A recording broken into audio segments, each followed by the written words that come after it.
session will come to order.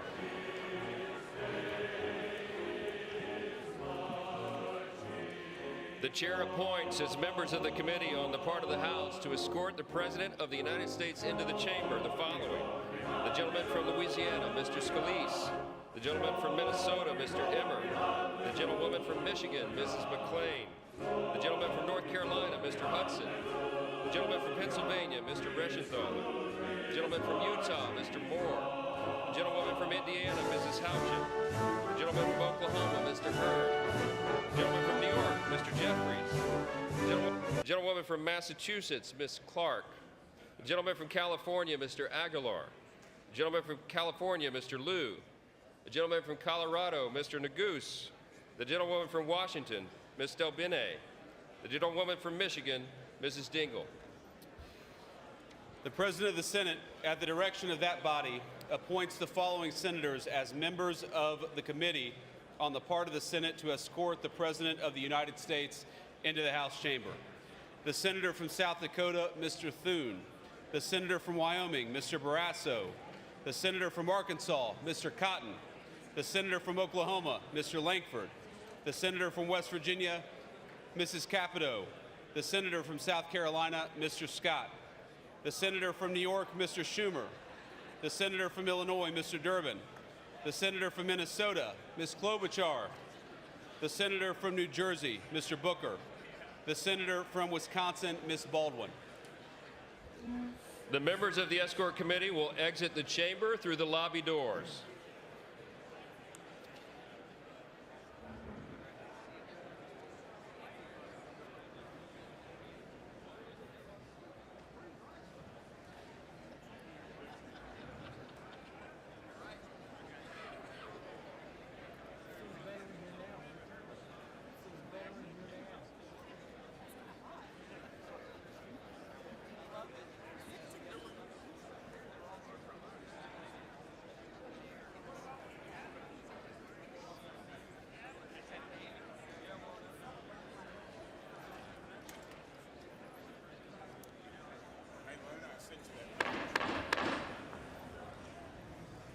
Mr. Speaker, the Dean of the Diplomatic Corps.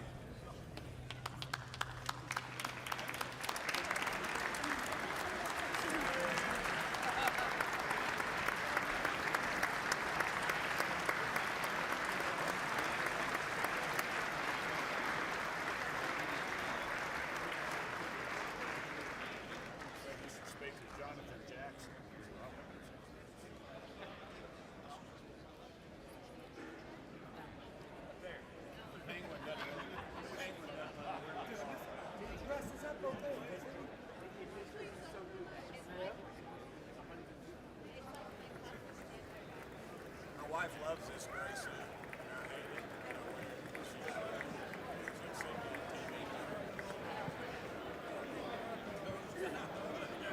I'm a blazer, man.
Mr. Speaker, the President's Cabinet.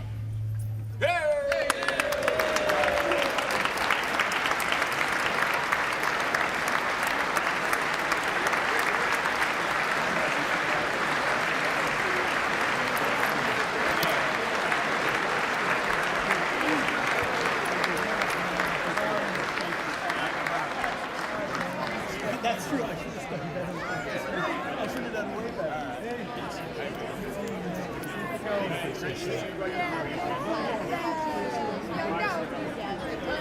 Secretary, can't wait to connect with you. We have so much to talk about. Yes.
There's Senator Adam Schiff sitting with a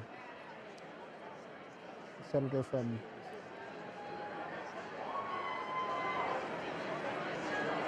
the new senator from Delaware, Lisa Blunt Rochester.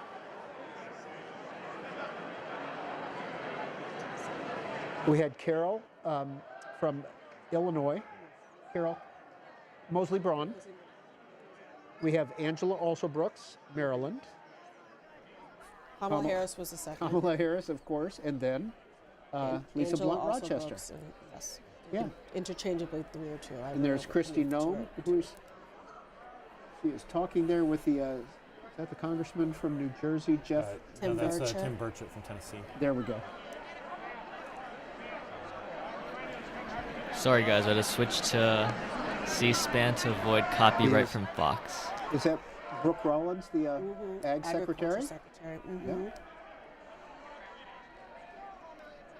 It is sort of odd to have something like this with, I mean, there's so much, we're paying attention to the fashion because of like some of the protests and so forth, having just done the Oscars 2 nights ago. It's not quite as glamorous. Not quite the same. Not quite the same. But there is a lot more power. I would simply concentrated in that say, right Sure. Jason, Dick, that nobody in the world cares what you or I are wearing.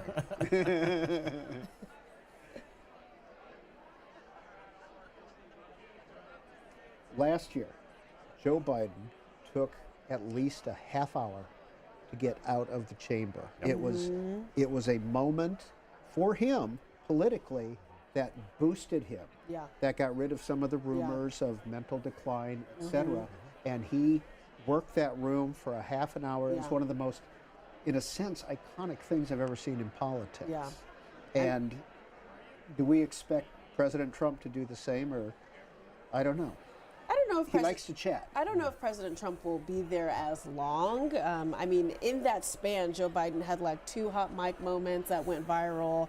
I mean, he was there for forever. I don't know if you expect President Trump to be for that long. But the reality is that, as I've talked to people close to him, he is enjoying this moment. He's happy to be back in the White House. He's happy to have a party that responds to him, that respects him. And he's happy, you know, back to being the center of everything. And so I think you're going to see him show that happiness, shaking hands with his friends, shaking hands potentially with people who don't like him very much, Democrats, you know, kind of pushing them to say something potentially. He's kind of reveling in this moment that he has now that he's back in the White House. And so I think he is going to be there a long time. Whether or not he's there as long as Joe Biden, I think only time will tell, because Joe Biden, I mean, I remember being there, covering it last year and being like, dang, can you leave? I'm trying to go home. So It did have a end of the night at your high school reunion type vibe. It's like, wrap it up, Joe. So we'll see what Donald Trump does. Yeah, I would guess too that like some of that is there's a little bit of wistfulness, like that Biden was running for re-election, but who knows what kind of doubts he may have had about his own his own path.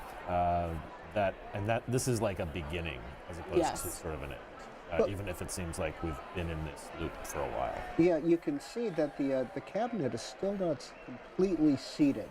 And they're not going to bring him in while there's still people in the aisles, but he is nearby. He's in the holding room next to the chamber and should be coming in shortly. Just want to remind our viewers, obviously we're going to shut up as soon as the president gets in there. We're going to listen to everything that happens. We'll watch the president leave the room, all without us. There's Tulsi Gabbard, of course, talking with Chip Roy. Kelly Loeffler, the SBA Yeah, minister, that's right. Former senator from Georgia, RFK. I haven't seen RFK Jr. talk to a lot of people. I don't know if that's I saw him talk to anything. Jeff Van Drew, and Okay. I wonder if it was a conversation about fluoride. Who knows? Because Jeff Van Drew is a dentist. Is he really? Did not That's know that. Did fantastic. not know that. So, Yeah, I mean, RFK is having quite the moment right now, too, with this measles outbreak, kind of going back and forth between whether or not he should be promoting vaccines, whether or not he should be promoting, more homeopathic remedies that aren't necessarily shown to have, much weight against a measles outbreak. I would be interested to see if Donald Trump brings that up. I'd be a little shocked if he does, but again, the entire speech, of course, and the Democratic response. Senator Alyssa Slotkin, freshman Democrat from Michigan, will be speaking from Michigan, and we will bring that to you live, of course. And as always, after all that, we're going to get your reaction. We're going to get your reaction. Greta's going to be here getting reaction from members and some of the play out from the speech, etc. And before the president comes in, let's check in one more time with Greta. Quick excerpt from the president's speech tonight on tariffs. You guys were talking about that and the impact of it on the economy. This is from Jake Sherman. Whatever they tariff us, we tariff them. Whatever they tax us, we tax them. And if they do non-monetary tariffs to keep us out of their market, then we do non-monetary barriers to keep them out of our market. So you can expect to hear some tough talk from the president tonight on that. That is ahead of the markets closing tonight. CNBC with this headline: Dow tumbles again, loses more than 1,300 points in 2 days as Trump ignites trade war. Peter? Esmond Wright, you were talking exactly about that. yeah, I mean, it is going to be incumbent upon the president to have the American people understand why he's putting in place these tariffs that in a lot of ways have a negative connotation even amongst people within his own party. They're not necessarily one of those quote unquote conservative values. It's something that even as lawmakers publicly say we are okay with giving Trump the latitude on tariffs, certainly privately they're concerned about them. They don't like them. And so I think that he's going to have to explain why. Of course, he says that tariffs are his fourth favorite word in the dictionary. It used to be his first. I would be surprised if he does not repeat that again in an ad lib. But yeah, I think that tariffs are going to be a large part of this. For viewers who are seeing a State of the Union or a joint session for the first time, on your screen, the Republicans will be on the left and the Democrats will be on the right. So you can always tell what the applause lines are by which side stands up. And it gets pretty stark at times, doesn't it? It absolutely does. And I mean, another thing that I'm looking for, in addition to just some of the policy notes that we're looking at, is just how the Democrats are going to approach things that they feel are a winner for them. Whether it's something if Trump does talk about tariffs, and he does talk about like how great they are, we're seeing. Again, as Jasmine, the market does not like them. The Wall Street Journal editorial page doesn't like them. This is kind of across the board, and the economy over and over again came up as the #1 issue people are worried about. But he's also going to go for some base issues, like transgender, issues. How is that going to be? How is that going to be presented? But how Here we go. React? Mr. Speaker, the President of the United States.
Thank you.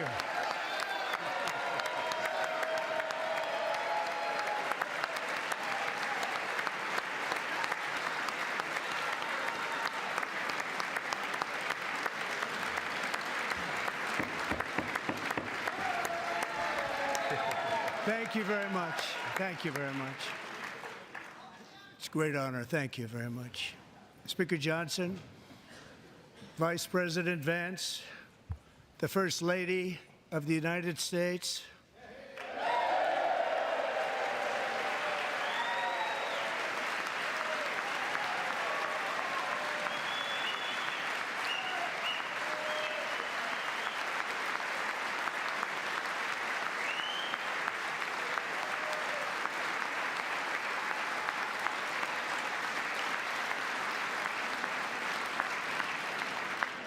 members of the United States Congress, thank you very much. And to my fellow citizens, America is back.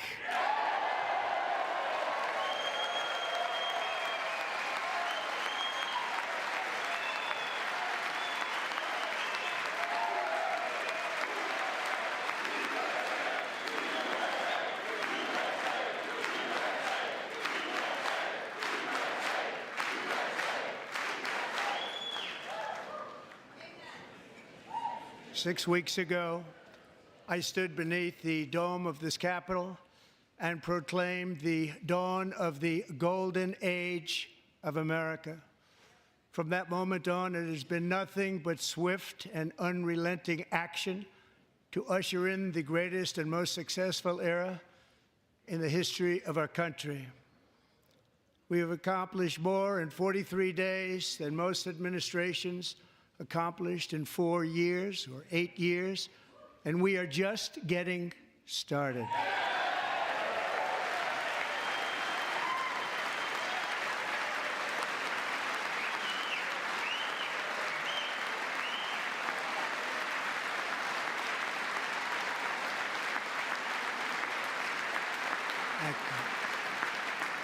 I return to this chamber tonight to report that America's momentum is back, our spirit is back, our pride is back, our confidence is back, and the American dream is surging bigger and better than ever before.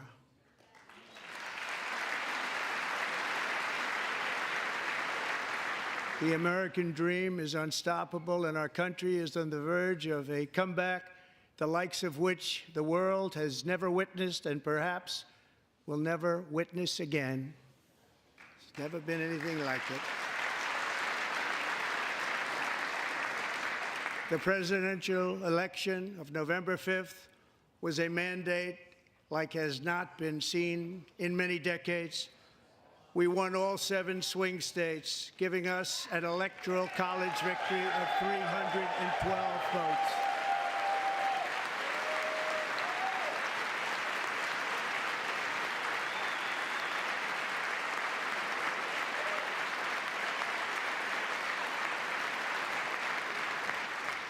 We won the popular vote by big numbers and won counties in our country.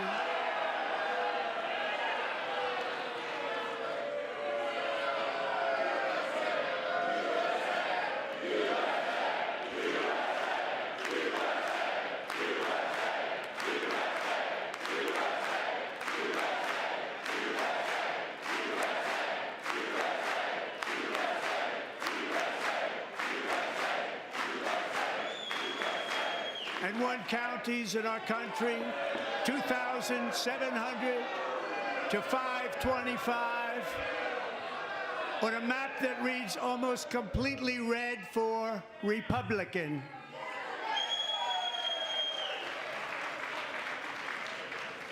Now, for the first time in modern history, more Americans believe that our country is headed in the right direction than the wrong direction. In fact, it's an astonishing record, 27-point swing, the most ever.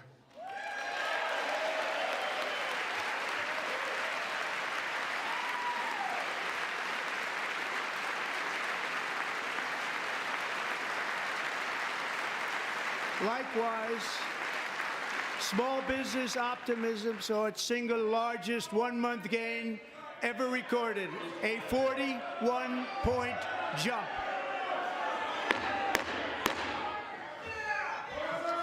Members are directed to uphold and maintain decorum in the House and to cease any further disruptions. That's your warning.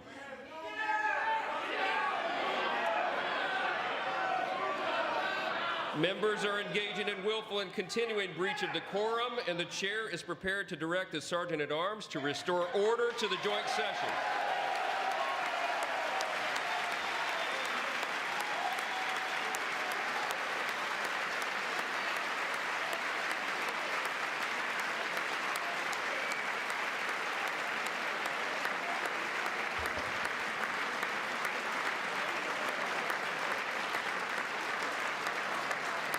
Mr. Green, take your seat. Take your seat, sir. Take your seat. Finding that members continue to engage, directs the Sergeant-at-Arms to restore order. Remove this gentleman from the chamber.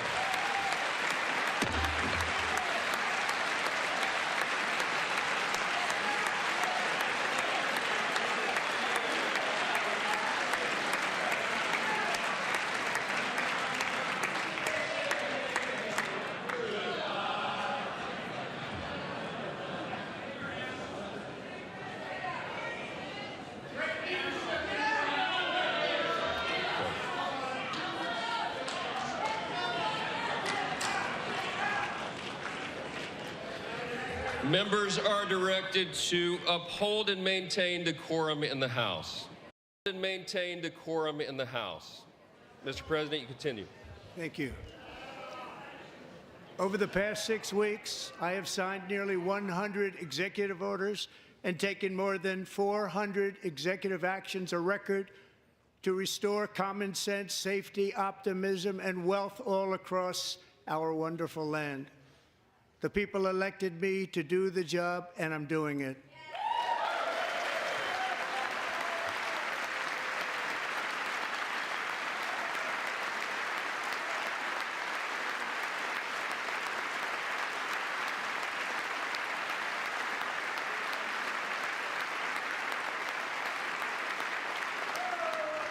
In fact, it has been stated by many that the first month of our presidency, it's our presidency, is the most successful in the history of our nation.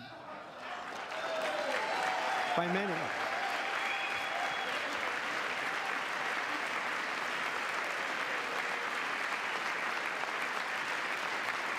And what makes it even more impressive is that, do you know who number 2 is? George Washington. How about that?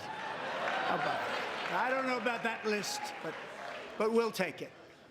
Within hours of taking the oath of office, I declared a national emergency on our southern border, and I deployed the U.S. military and Border Patrol to repel the invasion of our country. And what a job they've done. As a result, illegal border crossings last month were by far the lowest ever recorded, ever.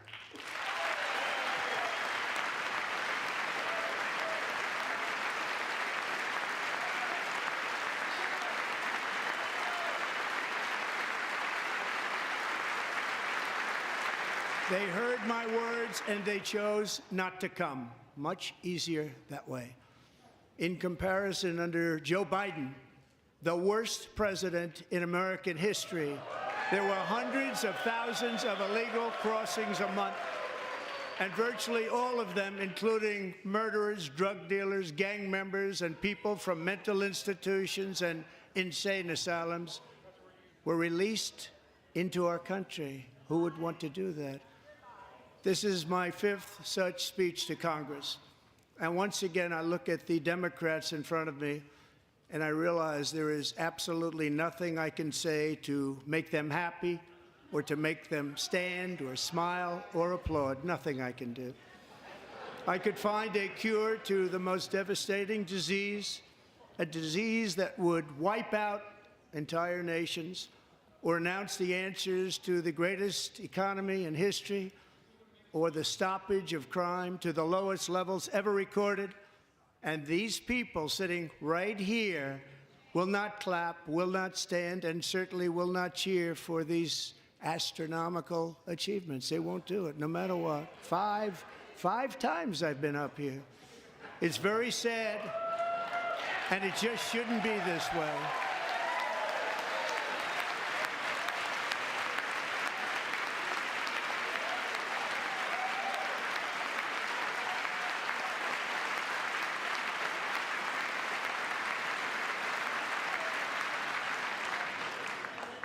So Democrats sitting before me, for just this one night, why not join us in celebrating so many incredible wins for America?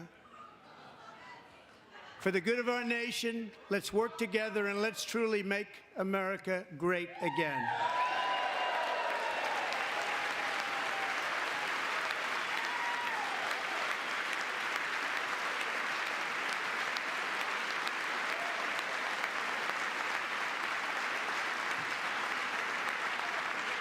Every day, my administration is fighting to deliver the change America needs to bring a future that America deserves, and we're doing it. This is a time for big dreams and bold action. Upon taking office, I imposed an immediate freeze on all federal hiring, a freeze on all new federal regulations, and a freeze on all foreign aid.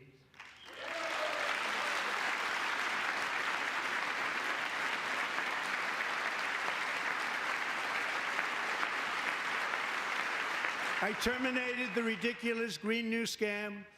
I withdrew from the unfair Paris Climate Accord, which was costing us trillions of dollars that other countries were not paying. I withdrew from the corrupt World Health Organization.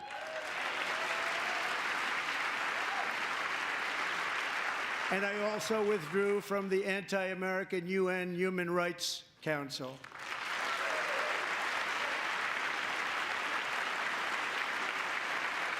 We ended all of Biden's environmental restrictions that were making our country far less safe and totally unaffordable. And importantly, we ended the last administration's insane electric vehicle mandate, saving our auto workers and companies from economic destruction.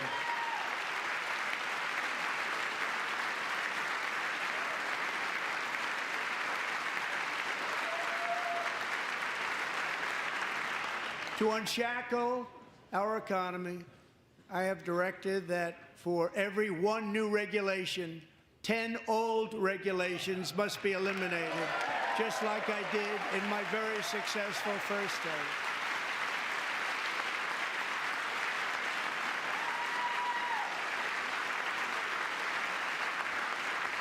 And in that first term, we set records on ending unnecessary rules and regulations like no other president had done before. We ordered all federal workers to return to the office. They will either show up for work in person or be removed from their job.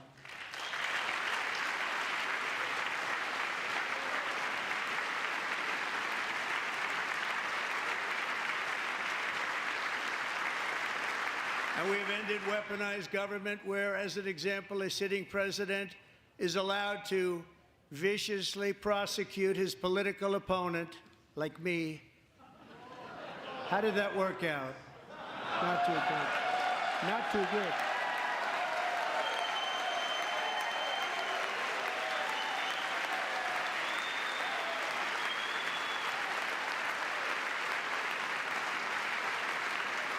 And I have stopped all government censorship and brought back free speech in America. It's back.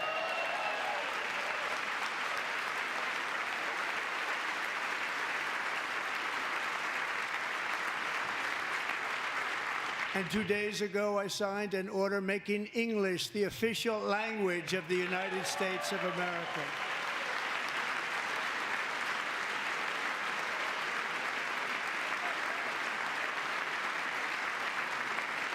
I renamed the Gulf of Mexico the Gulf of America.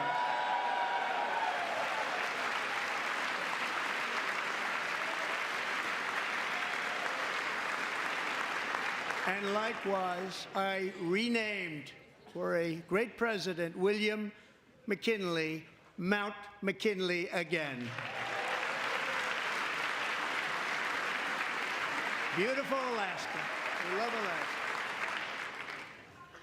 We've ended the tyranny of so-called diversity, equity, and inclusion policies all across the entire federal government and indeed the private sector and our military.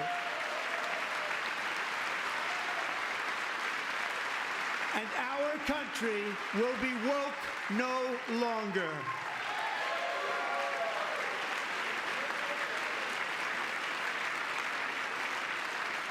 We believe that whether you are a doctor, an accountant, a lawyer, or an air traffic controller, you should be hired and promoted based on skill and competence, not race or gender.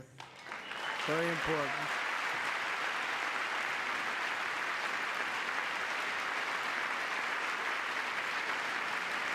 You should be hired based on merit.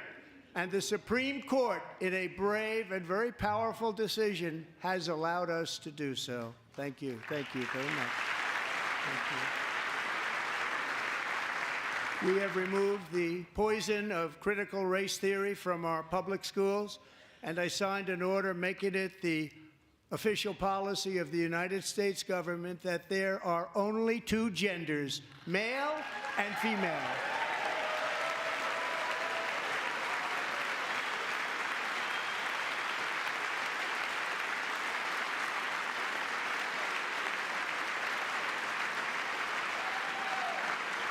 I also signed an executive order to ban men from playing in women's sports.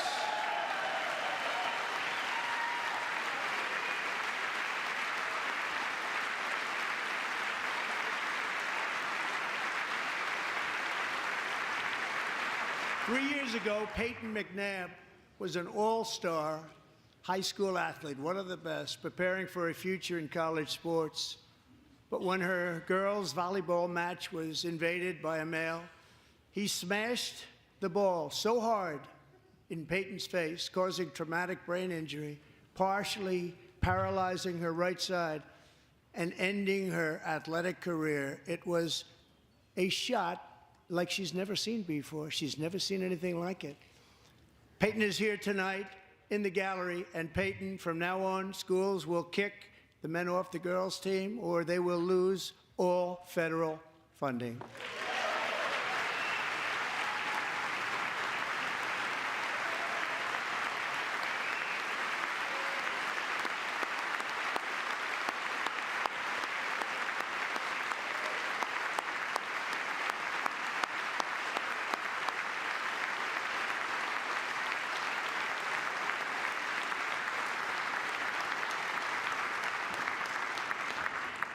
And if you really want to see numbers, just take a look at what happened in the women's boxing, weightlifting, track and field, swimming, or cycling, where a male recently finished a long-distance race 5 hours and 14 minutes ahead of a woman for a new record by 5 hours.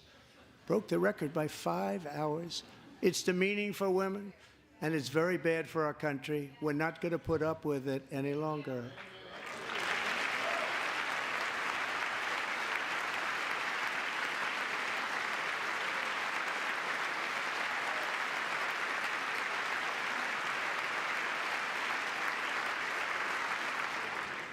What I have just described is only a small fraction of the common sense revolution that is now, because of us, sweeping the entire world. Common sense has become a common theme, and we will never go back. Never. Never going to let that happen. Among my very highest priorities is to rescue our economy and get dramatic and immediate relief to working families. As you know, we inherited from the last administration an economic catastrophe and an inflation nightmare.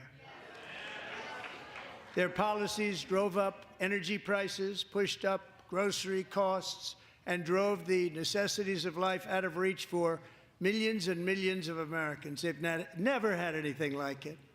We suffered the worst inflation in 48 years, but perhaps even in the history of our country. They're not sure. As president, I'm fighting every day to reverse this damage and make America affordable again.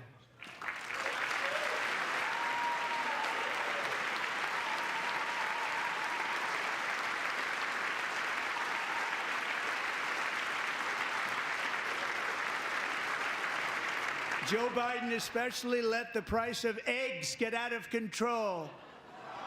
The egg price is out of control, and we're working hard to get it back down. Secretary, do a good job on that. You inherited a total mess from the previous administration. Do a good job.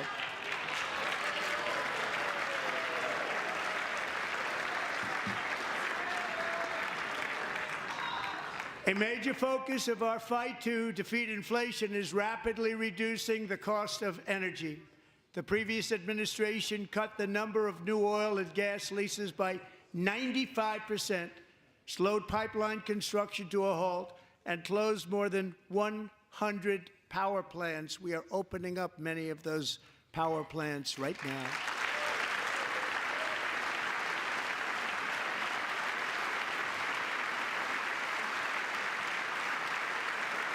And frankly, we have never seen anything like it.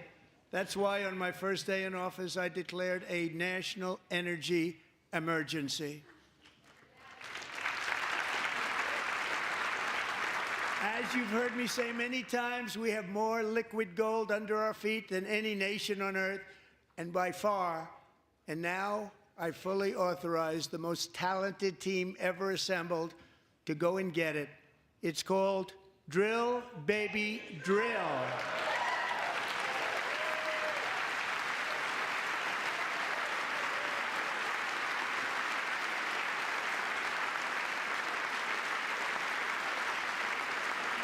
My administration is also working on a gigantic natural gas pipeline in Alaska, among the largest in the world, where Japan, South Korea, and other nations want to be our partner with investments of trillions of dollars each. There's never been anything like that one. It will be truly spectacular. It's all set to go. The permitting is gotten. And later this week, I will also take historic action to dramatically expand production of critical minerals and rare earths here in the USA.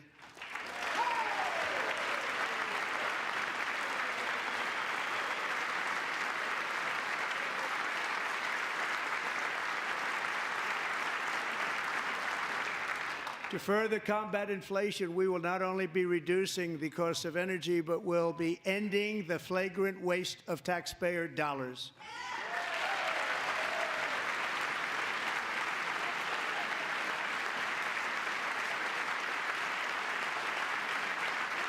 And to that end, I have created the brand new Department of Government Efficiency, DOGE. Perhaps you've heard of it. Perhaps.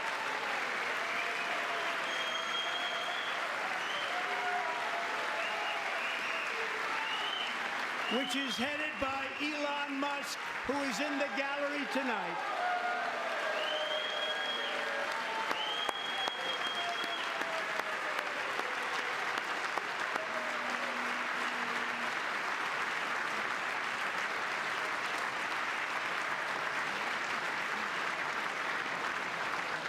Thank you, Elon. He's working very hard. He didn't need this. He didn't need this. Thank you very much. We appreciate it. Everybody here, even this side, appreciates it, I believe. They just don't want to admit that. Just listen to some of the appalling waste we have already identified. $22 billion from HHS to provide free housing and cars for illegal aliens. $45 million for diversity, equity, and inclusion scholarships in Burma. $40 million to improve the social and economic inclusion of sedentary migrants. Nobody knows what that is. $8 million to promote LGBTQI+ in the African nation of Lesotho, which nobody has ever heard of. $60 million for indigenous peoples and Afro-Colombian empowerment in Central America. $60 million. $8 million for making mice transgender. This is real. $32 million for a left-wing propaganda operation in Moldova. $10 million for male circumcision in Mozambique. $20 million for the Arab Sesame Street in the Middle East. It's a program. $20 million for a program. $1.9 billion to recently created Decarbonization of Homes Committee, headed up, and we know she's involved. Just at the last moment, the money was passed over by a woman named Stacey Abrams. Have you ever heard of her? A $3.5 million consulting contract for lavish fish monitoring. $1.5 million for voter confidence in Liberia. $14 million for social cohesion in Mali. $59 million for illegal alien hotel rooms in New York City. He's a real estate developer. He's done very well. $250,000 to increase vegan local climate action innovation in Zambia. $42 million for social and behavior change in Uganda. $14 million for improving public procurement in Serbia. $47 million for improving learning outcomes in Asia. Asia's doing very well with learning. You know what we're doing. Should use it ourselves. And $101 million for DEI contracts at the Department of Education. The most ever paid, nothing even like it. Under the Trump administration, all of these scams, and they're far worse, but I didn't think it was appropriate to talk about them. They're so bad.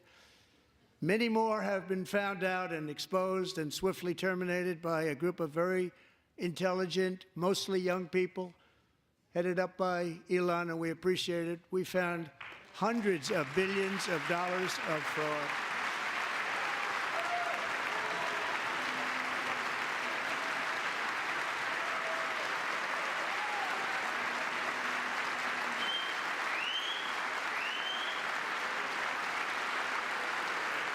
And we've taken back the money and reduced our debt to fight inflation and other things. Taken back a lot of that money. We got it just in time. This is just the beginning. The Government Accountability Office, a federal government office, has estimated annual fraud of over $500 billion in our nation, and we are working very hard to stop it. We're going to. We're also identifying shocking levels of incompetence and probable fraud in the Social Security program for our seniors, and that our seniors and people that we love rely on. Believe it or not, government databases list 4.7 million Social Security members from people aged 100 to 109 years old. It lists 3.6 million people from ages 110 to 119. I don't know any of them. I know some people that are rather elderly, but not quite that elderly. 3.47 million people from ages 120 to 129. 3.9 million people from ages 130 to 139. 3.5 million people from ages 140 to 149. And money is being paid to many of them, and we're searching right now. In fact, Pam, good luck. Good luck. You're going to find it. But a lot of money is paid out to people because it just keeps getting paid, and nobody does, and it really hurts Social Security and hurts our country. 1.3 million people from ages 150 to 159, and over 130,000 people, according to the Social Security databases are age over 160 years old. We have a healthier country than I thought, Bobby.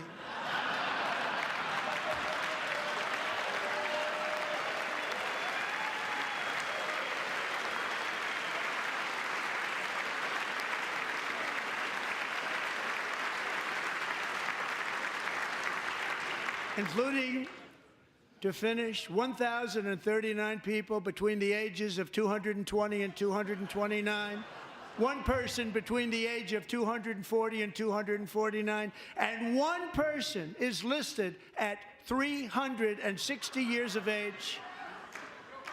More than 100 years older than our country. But we're going to find out where that money's going, and it's not going to be pretty. By slashing all of the fraud, waste, and theft we can find, we will defeat inflation, bring down mortgage rates, lower car payments and grocery prices, protect our seniors, and put more money in the pockets of American families.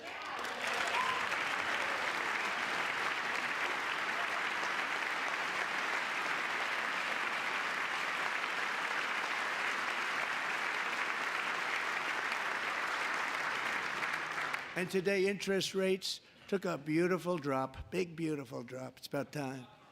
And in the near future, I want to do what has not been done in 24 years, balance the federal budget. We're going to balance it.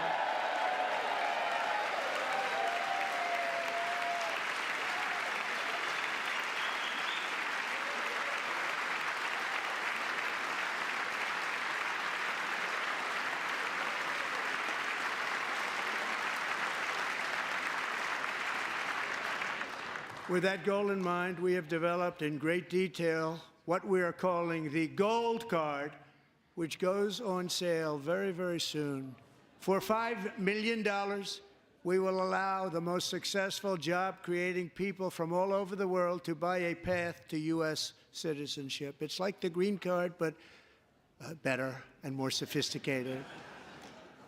And these people will have to pay tax in our country.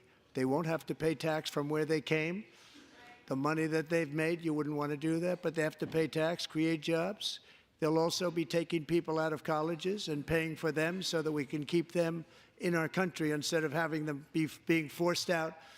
Number one, at the top school, as an example, being forced out and not being allowed to stay and create tremendous numbers of jobs and great success for a company out there. So while we take out the criminals, killers, traffickers, and child predators who are allowed to enter our country under the open border policy of these people, the Democrats, the Biden administration, the open border insane policies that you've allowed to destroy our country, we will now bring in brilliant, hardworking, job-creating people.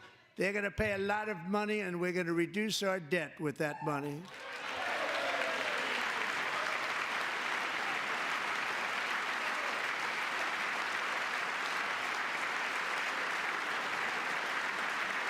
Americans have given us a mandate for bold and profound change. For nearly 100 years, the federal bureaucracy has grown until it has crushed our freedoms, ballooned our deficits, and held back America's potential in every possible way. The nation founded by pioneers and risk-takers now drowns under millions and millions of pages of regulations and debt.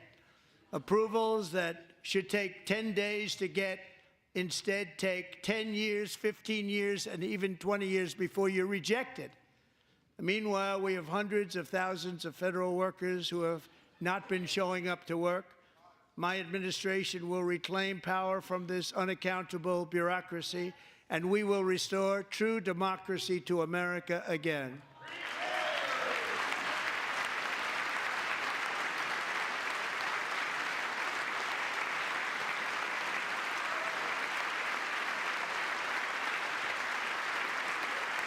And any federal bureaucrat who resists this change will be removed from office immediately. Because we are draining the swamp. It's very simple. and the days of rule by unelected bureaucrats are over.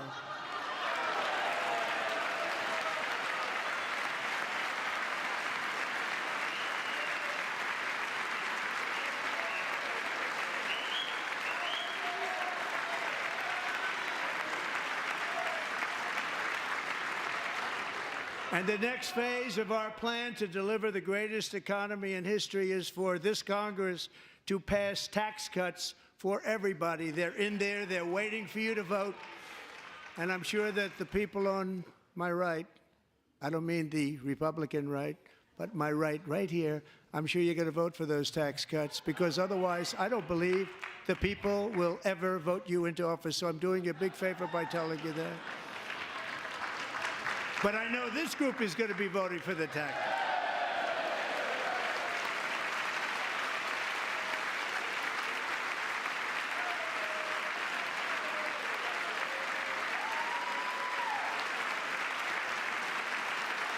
Thank you.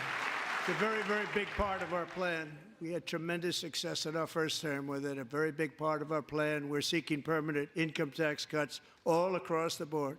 And to get urgently needed relief to Americans hit especially hard by inflation, I'm calling for no tax on tips, no tax on overtime, and no tax on Social Security benefits for our great seniors.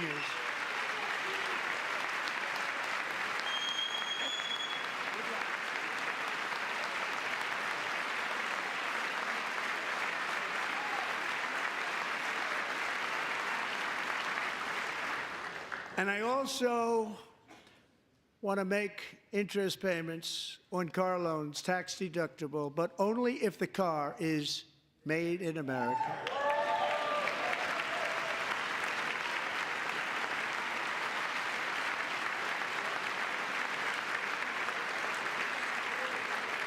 And by the way, we're going to have growth in the auto industry like nobody's ever seen. Plants are opening up all over the place. Deals are being made. Never seen. That's a combination of the election win and tariffs. It's a beautiful word, isn't it? That, along with our other policies, will allow our auto industry to absolutely boom. It's going to boom.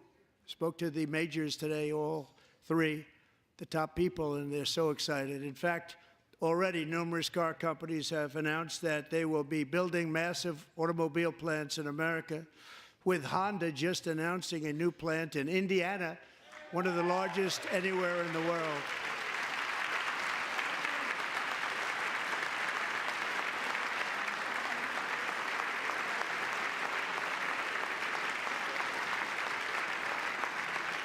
And this has taken place since our great victory on November 5th, a date which will hopefully go down as one of the most important in the history of our country.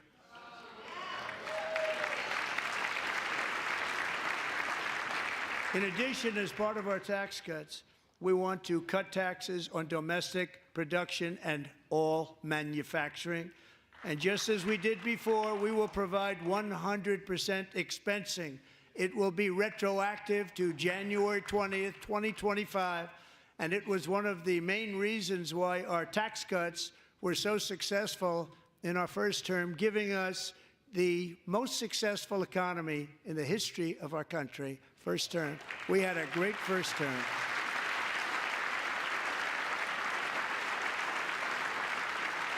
If you don't make your product in America, however, under the Trump administration, you will pay a tariff, and in some cases, a rather large one. Other countries have used tariffs against us for decades, and now it's our turn to start using them against those other countries. On average, the European Union, China, Brazil, India, Mexico, and Canada, have you heard of them?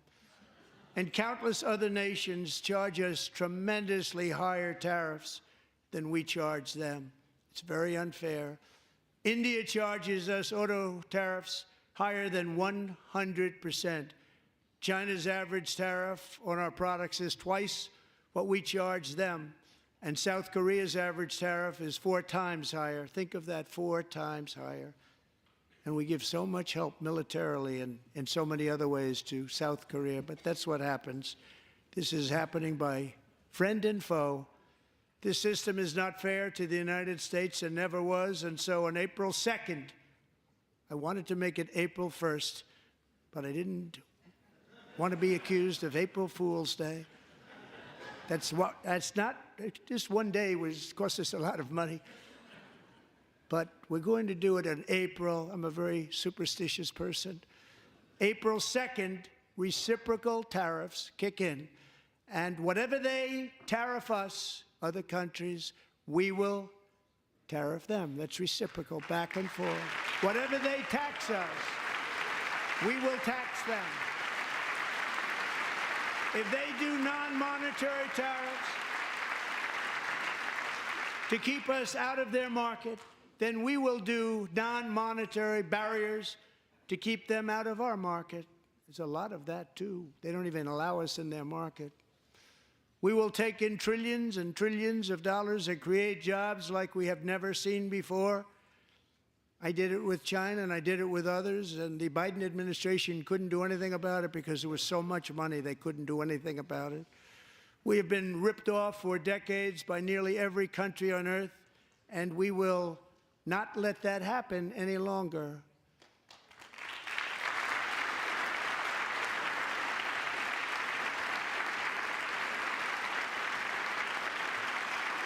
Much has been said over the last 3 months about Mexico and Canada, but we have very large deficits with both of them. But even more importantly, they've allowed fentanyl to come into our country at levels never seen before, killing hundreds of thousands of our citizens and many very young, beautiful people, destroying families. Nobody's ever seen anything like it. They are, in effect, receiving subsidies of hundreds of billions of dollars. We pay subsidies to Canada and to Mexico of hundreds of billions of dollars, and the United States will not be doing that any longer. We're not going to do it any longer.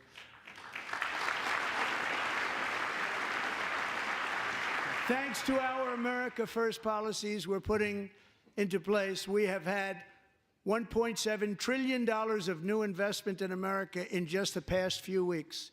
The combination of the election and our economic policies that people of SoftBank, one of the most brilliant anywhere in the world, announced a $200 billion investment. OpenAI and Oracle, Larry Ellison, announced $500 billion investment, which they wouldn't have done if Kamala had won. Apple announced $500 billion investment. Tim Cook called me. He said, I cannot spend it fast enough. It's going to be much higher than that, I believe. They'll be building their plants here instead of in China.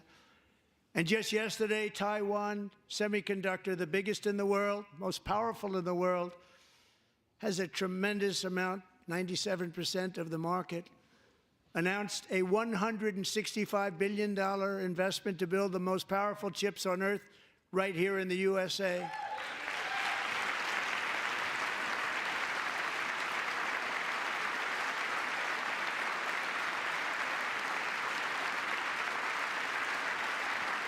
And we're not giving them any money. Your CHIPS Act is a horrible, horrible thing. We give hundreds of billions of dollars, and it doesn't mean a thing. They take our money and they don't spend it. All that meant to them, we're giving them no money. All that was important to them was they didn't want to pay the tariffs, so they came and they're building, and many other companies are coming. We don't have to give them money. We just want to protect our businesses and our people. And they will come because they won't have to pay tariffs if they build in America. So it's very amazing. You should get rid of the CHIP Act, and whatever's left over, Mr. Speaker, you should use it to reduce debt or any other reason you want to.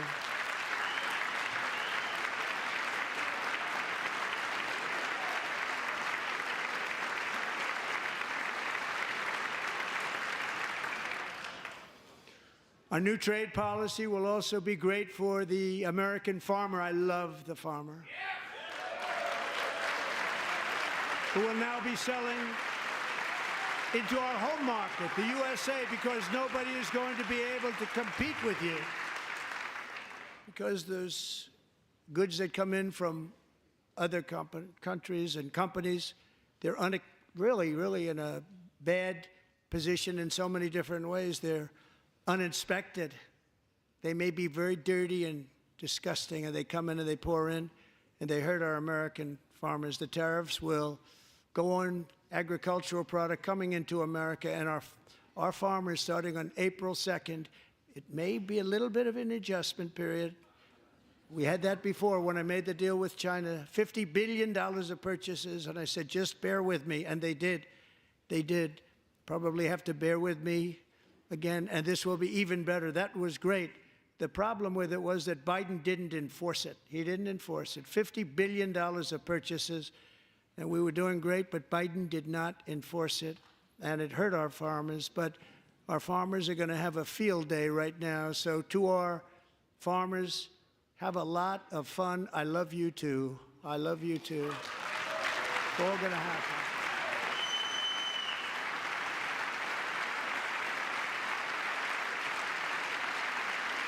And I have also imposed a 25% tariff on foreign aluminum, copper, lumber, and steel, because if we don't have, as an example, steel and lots of other things, we don't have a military, and frankly, we just won't have a country very long. Here today is a proud American steelworker, fantastic person from Decatur, Alabama, Jeff Denard. Has been working at the same steel plant for 27 years in a job that has allowed him to serve as the captain of his local volunteer fire department, raise 7 children with his beautiful wife, Nicole, and over the years provide a loving home for more than 40 foster children. So great, Jeff.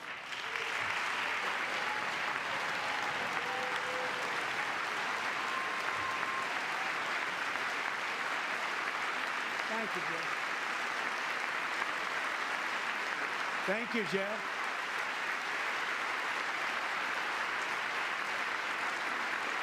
Stories like Jeff's remind us that tariffs are not just about protecting American jobs. They're about protecting the soul of our country. Tariffs are about making America rich again and making America great again, and it's happening, and it will happen rather quickly. There'll be a little disturbance, but we're okay with that. It won't be much. No, you're not. Oh. And look where Biden took us, very low, the lowest we've ever been. Jeff, I want to thank you very much. And I also want to recognize another person who has devoted herself to foster care community. She works so hard on it. A very loving person, our magnificent First Lady of the United States.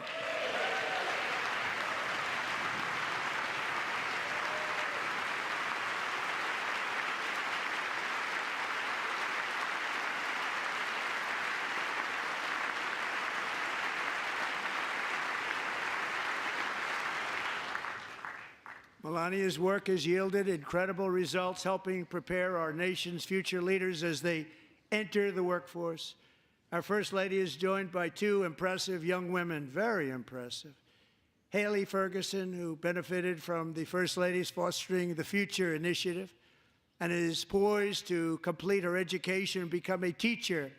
And Elliston Berry, who became a victim of an illicit deepfake image produced by a peer. With Elliston's help, the Senate just passed the Take It Down Act, and this is so important. Thank you very much, John. John Thune, thank you. Stand up, John. Thank you, John.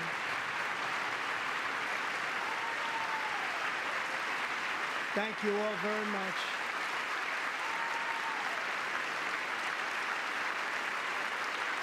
Thank you. And thank you to John Thune and the Senate. Great job. To criminalize the publication of such images online is a terrible, terrible thing. And once it passes the House, I look forward to signing that bill into law. Thank you. And I'm going to use that bill for myself, too, if you don't mind. Because nobody gets treated worse than I do online. Nobody. That's great. Thank you very much to the Senate. Thank you. But if we truly care about protecting Americans' children, no step is more crucial than securing America's borders.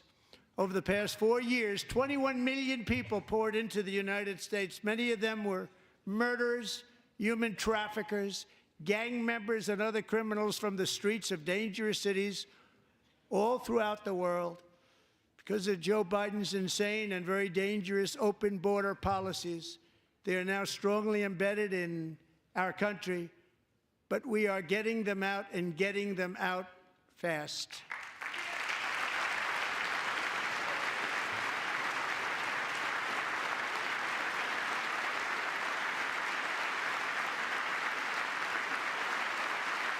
And I want to thank Tom Homan and Christy. I want to thank you and Paul of Border Patrol. I want to thank you. What a job they've all done. Everybody, Border Patrol, ICE, law enforcement in general is incredible. We have to take care of our law enforcement. Have to.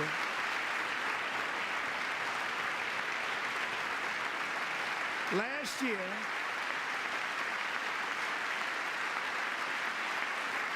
a brilliant 22-year-old nursing student named Laken Riley, the best in her class, admired by everybody, went out for a jog on the campus of the University of Georgia.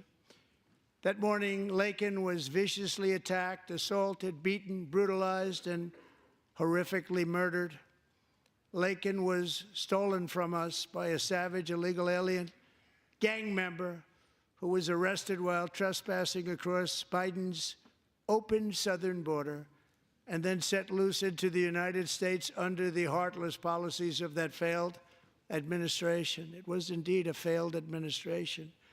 He had then been arrested and released in a Democrat-run sanctuary city, a disaster, before ending the life of this beautiful young angel. With us this evening are Laken's beloved mother, Allison, and her sister, Lauren.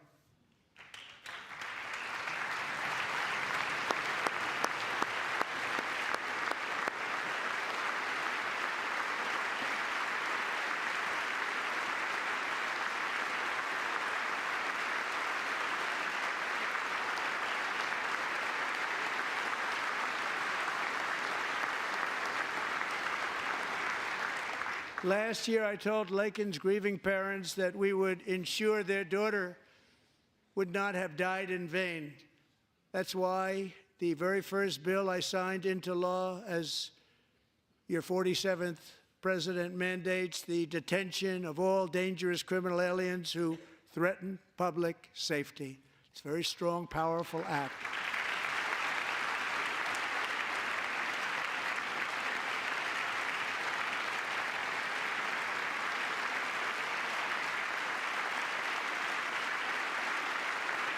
It's called the Laken-Riley Act.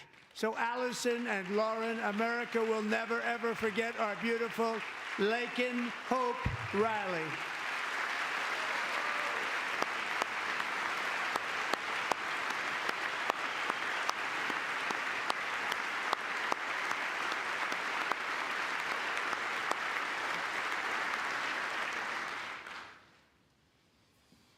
Thank you very much. Since taking office, my administration has launched the most sweeping border and immigration crackdown in American history, and we quickly achieved the lowest numbers of illegal border crossers ever recorded. Thank you.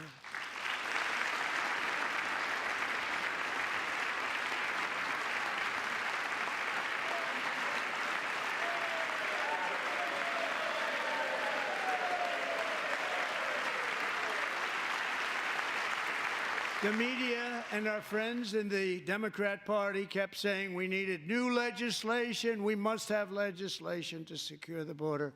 But it turned out that all we really needed was a new president.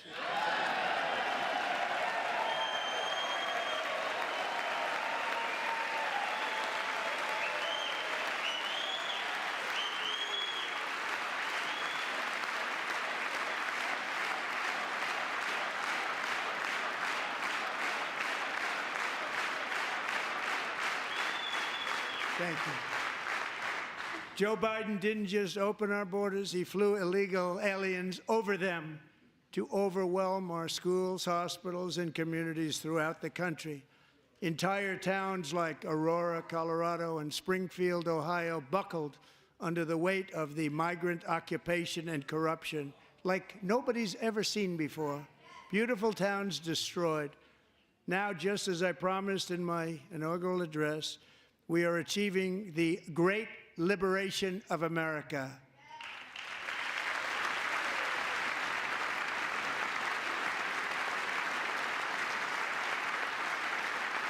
But there still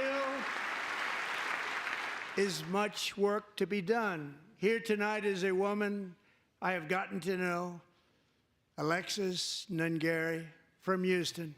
Wonderful woman. Last June, Alexis's 12-year-old daughter, her precious Jocelyn, walked to a nearby convenience store. She was kidnapped, tied up, assaulted for 2 hours under a bridge, and horrifically murdered. Arrested and charged with this heinous crime are 2 illegal alien monsters from Venezuela, released into America by the last administration through their ridiculous open border. The death of this beautiful 12-year-old girl and the agony of her mother and family touched our entire nation greatly. Alexis, I promised that we would always remember your daughter, your magnificent daughter, and earlier tonight, I signed an order keeping my word to you. One thing I have learned about Jocelyn is that she loved animals so much. She loved nature. Across Galveston Bay, from where Jocelyn lived in Houston, you will find a magnificent national wildlife refuge, a pristine, peaceful, 34,000-acre sanctuary for all of God's creatures on the edge of the Gulf of America. Alexis, moments ago, I formally renamed that refuge in loving memory of your beautiful daughter, Jocelyn. So, Mr. Vice President, if you would, may I have the order?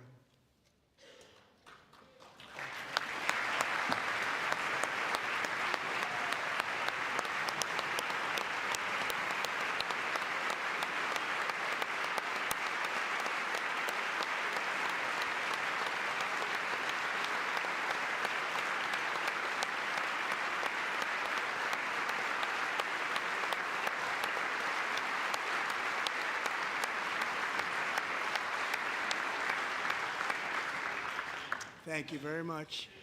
All 3 savages charged with Jocelyn and Lakin's murders were members of the Venezuelan prison gang, the toughest gang, they say, in the world, known as Tren de Aragua. 2 weeks ago, I officially designated this gang, along with MS-13 and the bloodthirsty Mexican drug cartels, as foreign terrorist organizations.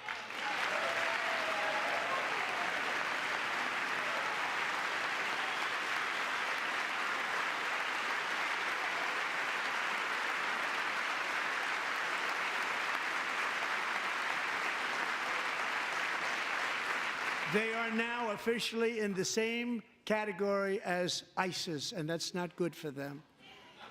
Countless thousands of these terrorists were welcomed into the U.S. by the Biden administration. But now every last one will be rounded up and forcibly removed from our country, or, if they're too dangerous, put in jails, standing trial in this country, because we don't want them to come back ever. With us this evening is a warrior on the front lines of that battle, Border Patrol Agent Roberto Ortiz. Great guy.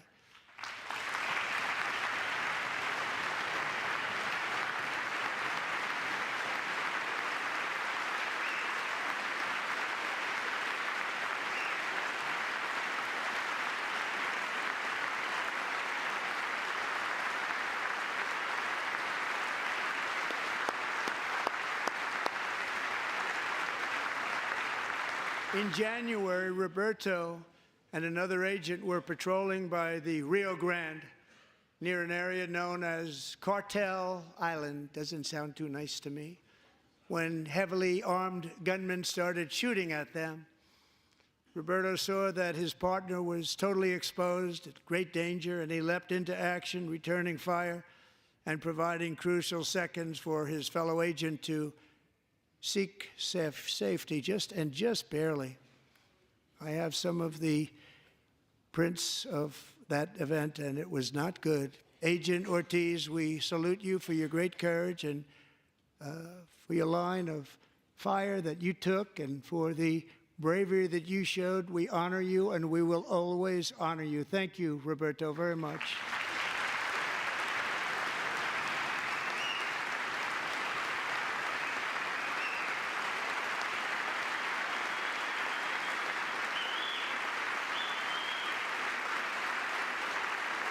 Thank you, Roberto.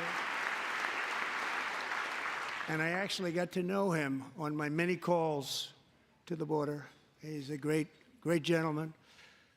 The territory to the immediate south of our border is now dominated entirely by criminal cartels that murder, rape, torture, and exercise total control. They have total control over a whole nation, posing a grave threat to our national security.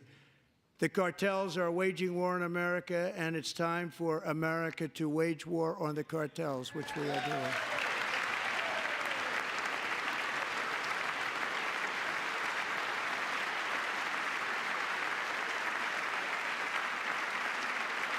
Five nights ago, Mexican authorities, because of our tariff policies being imposed on them, think of this, handed over to us 29 of the biggest cartel leaders in their country. That has never happened before. They want to make us happy.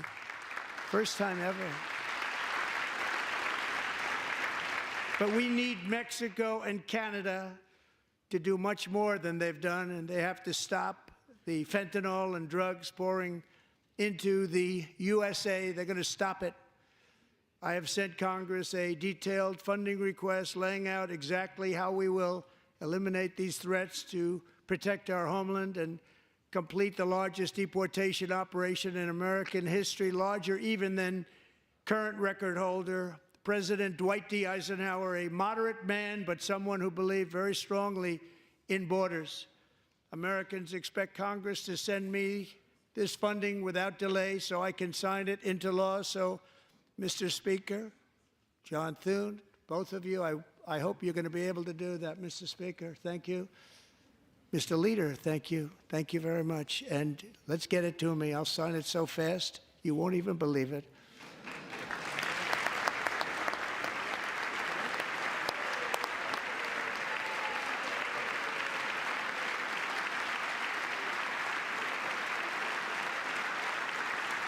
And as we reclaim our sovereignty, we must also bring back law and order to our cities and towns.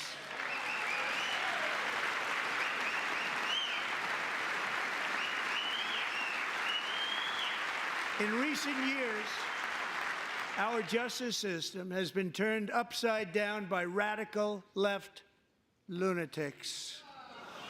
Many jurisdictions virtually ceased enforcing the law against dangerous repeat offenders while weaponizing law enforcement against political opponents like me.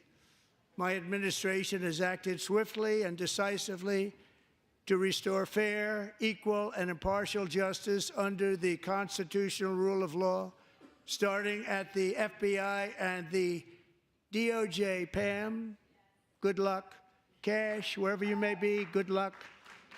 Good luck. Pam Bondi. Good luck. So important. Going to do a great job. Cash, thank you. Thank you, Cash.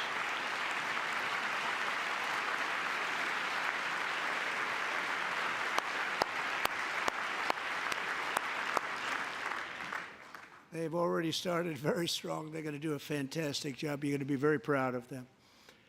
We're also once again giving our police officers the support, protection, and respect they so dearly deserve. They have to get it. They have such a hard, dangerous job, but we're going to make it less dangerous. The problem is the bad guys don't respect the law, but they're starting to respect it, and they soon will respect it. This also includes our great fire departments throughout the country. Our firemen and women are unbelievable people, and we'll never forget them. And besides that, they voted for me in record numbers, so I have no choice.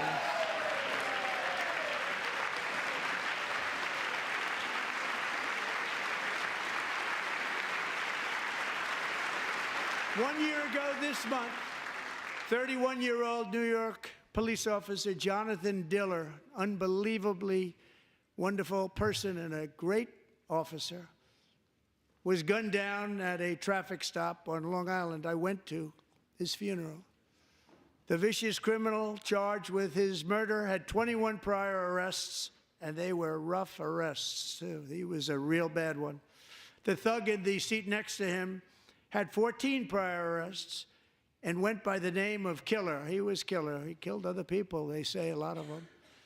I attended Officer Diller's service, and when I met his wife and one-year-old son, Ryan, it was very inspirational, actually. His widow's name is Stephanie, and she is here tonight. Stephanie, thank you very much, Stephanie. Thank you very much.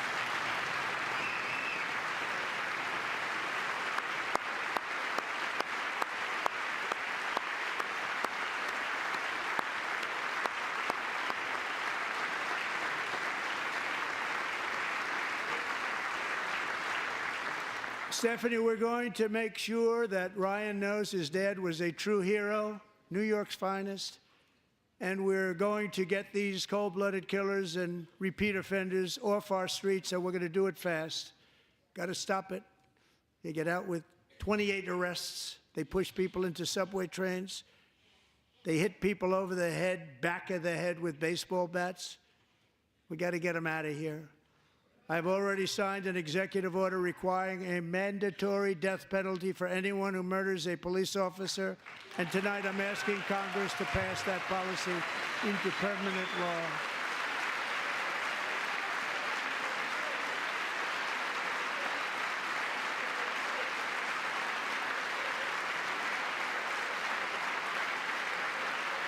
I'm also asking for a new crime bill getting tough on repeat offenders while enhancing protections for America's police officers so they can do their jobs without fear of their lives being totally destroyed. They don't want to be killed. We're not going to let them be killed. Joining us in the gallery tonight is a young man who truly loves our police. His name is DJ Daniel. He is 13 years old, and he has always dreamed of becoming a police officer.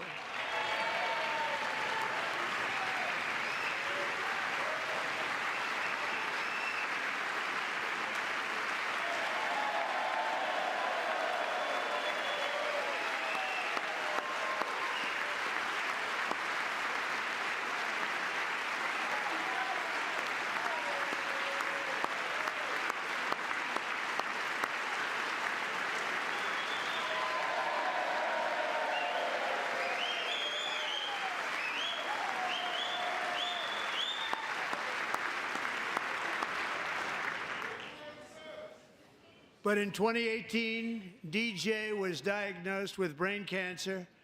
The doctors gave him 5 months at most to live. That was more than 6 years ago.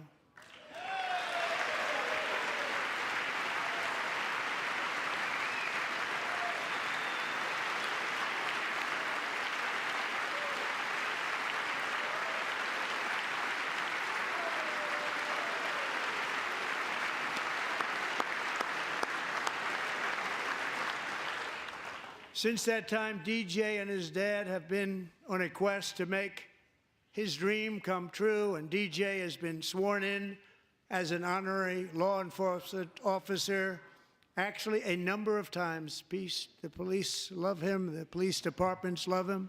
And tonight, DJ, we're going to do you the biggest honor of them all. I am asking our new Secret Service Director, Sean Curran, to officially make you an agent of the United States Secret Service.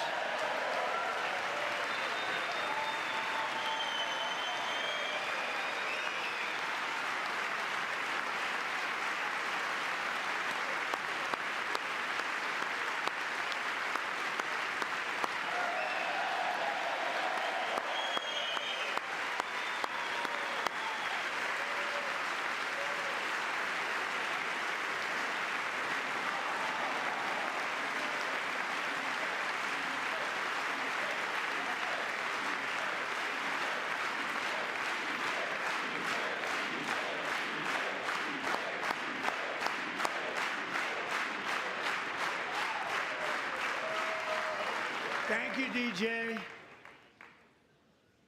DJ's doctors believe his cancer likely came from a chemical he was exposed to when he was younger. Since 1975, rates of child cancer have increased by more than 40%. Reversing this trend is one of the top priorities for our new presidential commission to make America healthy again, chaired by our new Secretary of Health and Human Services, Robert F. Kennedy, Jr.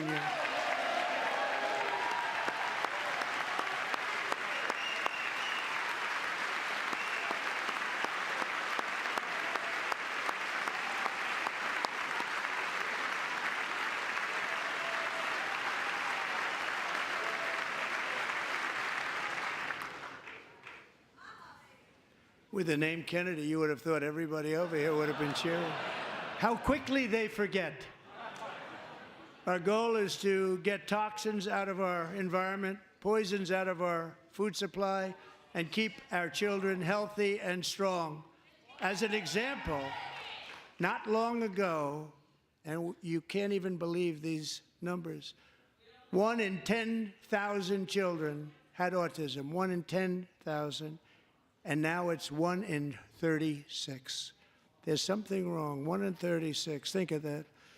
So we're going to find out what it is, and there's nobody better than Bobby and all of the people that are working with you. You have the best to figure out what is going on. Okay, Bobby, good luck. It's a very important job. Thank you.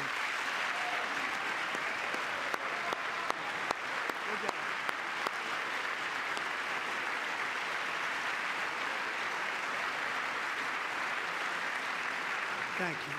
My administration is also working to protect our children from toxic ideologies in our schools.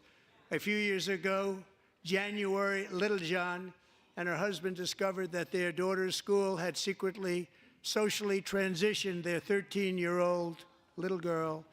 Teachers and administrators conspired to deceive January and her husband while encouraging her daughter to use a new name and pronouns. They, them pronoun, actually, all without telling January, who is here tonight and is now a courageous advocate against this form of child abuse. January, thank you. Thank you. Thank you very much.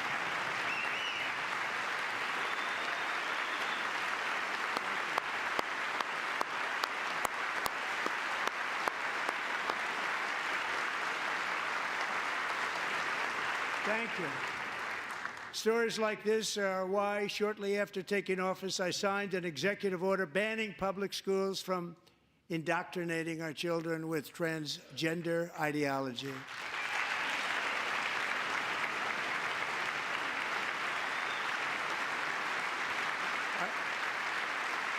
I also signed an order to cut off all taxpayer funding to any institution that engages in the sexual mutilation of our youth.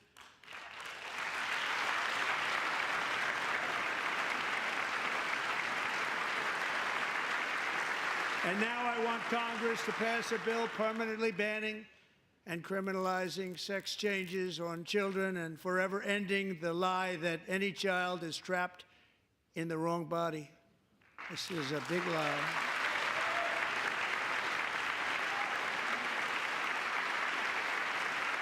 And our message to every child in America is that you are perfect exactly the way God made you.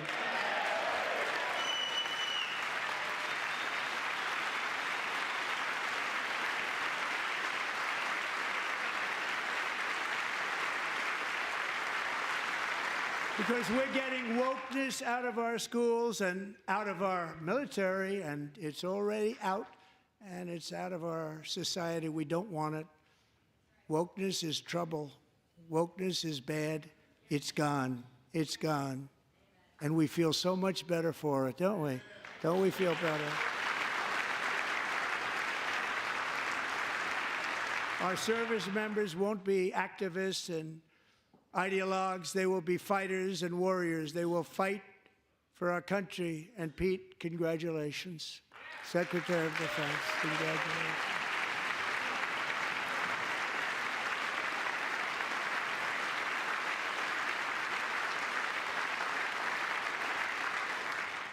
And he's not big into the woke movement, I can tell you. I know him well. I am pleased to report that in January, the U.S. Army had its single best recruiting month in 15 years, and that all armed services are having among the best recruiting results ever in the history of our services. What a difference.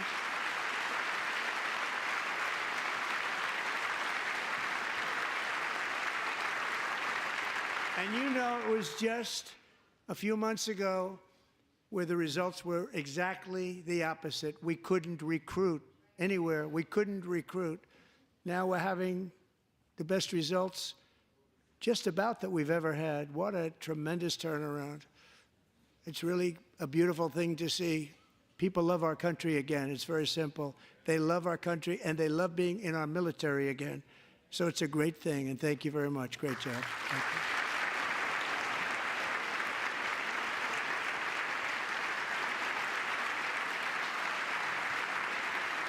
We're joined tonight by a young man, Jason Hartley, who knows the weight of that call of duty. Jason's father, grandfather, and great-grandfather all wore the uniform.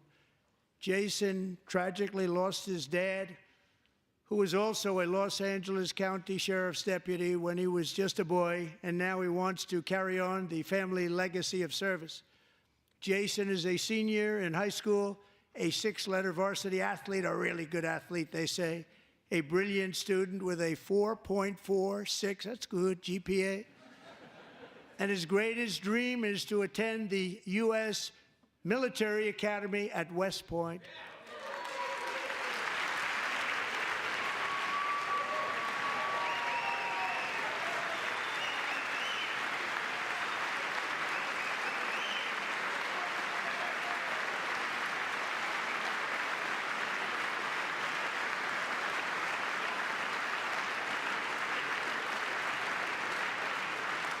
And Jason, that's a very big deal getting in. That's a hard one to get into. But I'm pleased to inform you that your application has been accepted.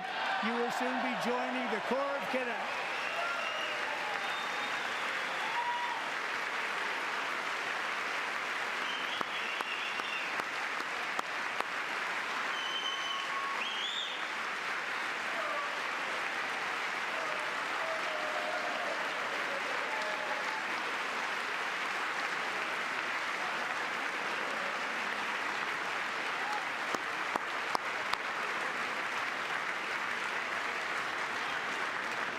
Thank you.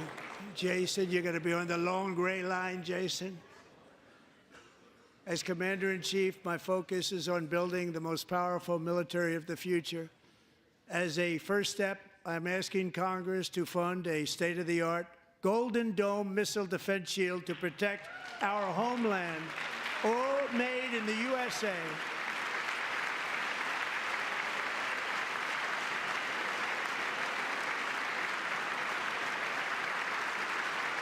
And Ronald Reagan wanted to do it long ago, but the technology just wasn't there, not even close. But now we have the technology. It's incredible, actually. And other places, they have it. Israel has it. Other places have it. And the United States should have it too, right, Tim, right? They should have it too. So I want to thank you. But it's a very, very important. This is a very dangerous world. We should have it. We want to be protected, and we're going to protect our citizens like never before. To boost our defense industrial base, we are also going to resurrect the American shipbuilding industry, including commercial shipbuilding and military shipbuilding.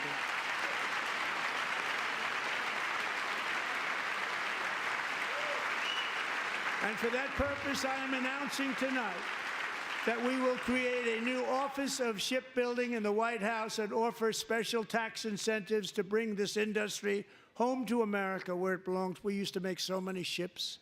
We don't make them anymore very much, but we're going to make them very fast, very soon. It will have a huge impact. To further enhance our national security, my administration will be reclaiming the Panama Canal, and we've already started doing it.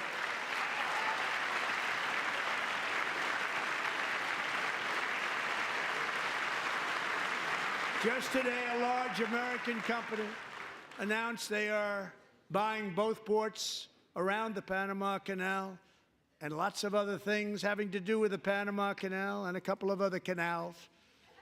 The Panama Canal was built by Americans for Americans, not for others, but others could use it. But it was built at tremendous cost of American blood and treasure. 38,000 workers died building the Panama Canal. They died of malaria. They died of snake bites and mosquitoes. Not a nice place to work. They paid them very highly to go there, knowing there was a 25% chance that they would die. The most expensive project also that was ever built in our country's history, if you bring it up to modern day costs. It was given away by the Carter administration for $1, but that agreement has been violated very severely. We didn't give it to China. We gave it to Panama, and we're taking it back.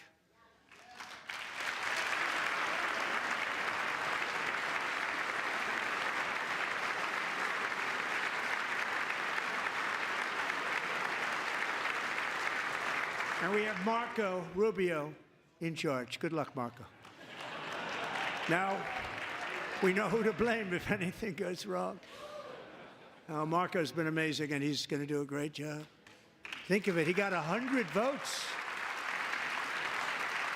You know, he was approved with actually 99, but the 100th was this gentleman, and I feel very certain. So let's assume he got 100 votes. And I'm either very, very happy about that or I'm very concerned about it. But he's already proven. I mean, he's a great gentleman. He's respected by everybody, and we appreciate you voting for Marco. He's going to do a fantastic job. Thank you. Thank you. He's doing a great job. Great job. And I also have a message tonight for the incredible people of Greenland. We strongly support your right to determine your own future. And if you choose, we welcome you into the United States of America. We need Greenland for national security and even international security, and we're working with everybody involved to try and get it. But we need it really for international world security. And I think we're going to get it. One way or the other, we're going to get it. We will keep you safe. We will make you rich, and together we will take Greenland to heights like you have never thought possible before. It's a very small population, but very, very large piece of land and very, very important for military security. America is once again standing strong against the forces of radical Islamic terrorism. 3.5 years ago, ISIS terrorists killed 13 American service members and countless others in the Abbey Gate bombing during the disastrous and incompetent withdrawal from Afghanistan. Not that they were withdrawing, it was the way they withdrew. Perhaps the most embarrassing moment in the history of our country. Tonight, I am pleased to announce that we have just apprehended the top terrorist responsible for that atrocity, and he is right now on his way here to face the swift sword of American justice.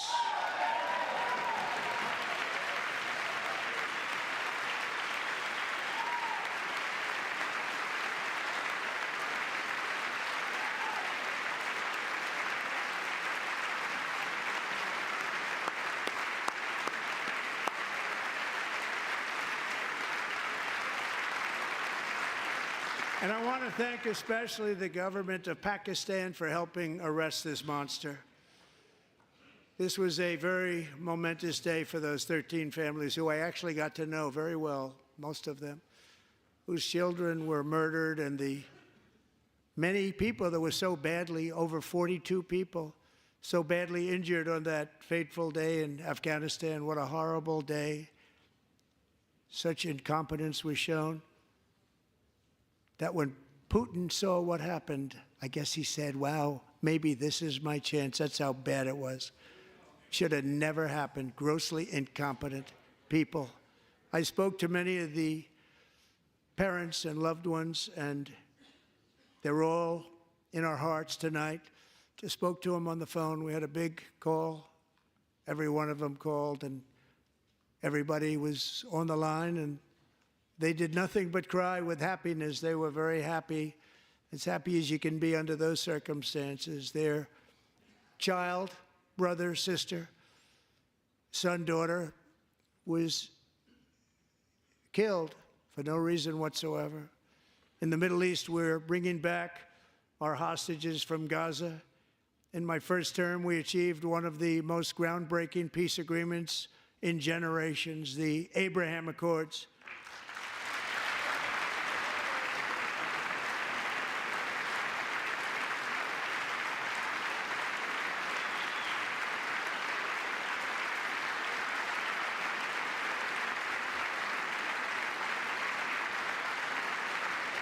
And now we're going to build on that foundation to create a more peaceful and prosperous future for the entire region. A lot of things are happening in the Middle East. People have been talking about that so much lately with everything going on with Ukraine and Russia.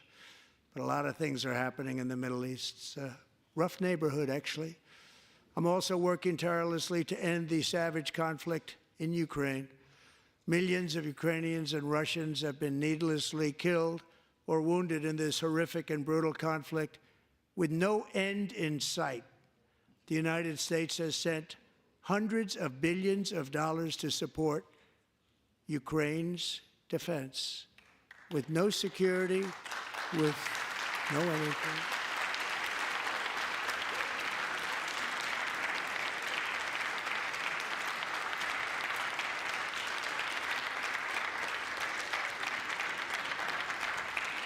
Do you want to keep it going for another 5 years? Yeah, you would say Pocahontas says yes.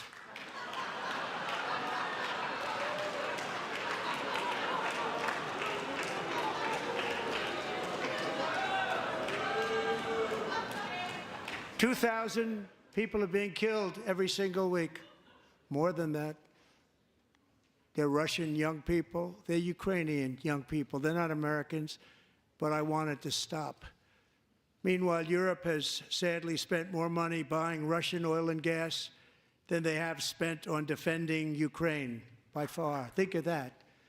They've spent more buying Russian oil and gas than they have defending. And we've spent perhaps $350 billion, like taking candy from a baby. That's what happened. And they've spent $100 billion. What a difference that is. And we have an ocean separating us, and they don't. But we're getting along very well with them, and lots of good things are happening. Biden has authorized more money in this fight than Europe has spent, by billions and billions of dollars. It's hard to believe that they wouldn't have stopped it and said at some point, come on, let's equalize. You got to be equal to us. But that didn't happen. Earlier today, I received an important letter from President Zelensky of Ukraine. The letter reads, "Ukraine is ready to come to the negotiating table as soon as possible to bring lasting peace closer. Nobody wants peace more than the Ukrainians," he said. "My team and I stand ready to work under President Trump's strong leadership to get a peace that lasts. We do really value how much America has done to help Ukraine maintain its sovereignty and independence. Regarding the agreement on minerals and security, Ukraine is ready to sign it at any time that is convenient for you." I appreciate that he sent this letter, just got it a little while ago. Simultaneously, we've had serious discussions with Russia and have received strong signals that they are ready for peace. Wouldn't that be beautiful? Wouldn't that be beautiful?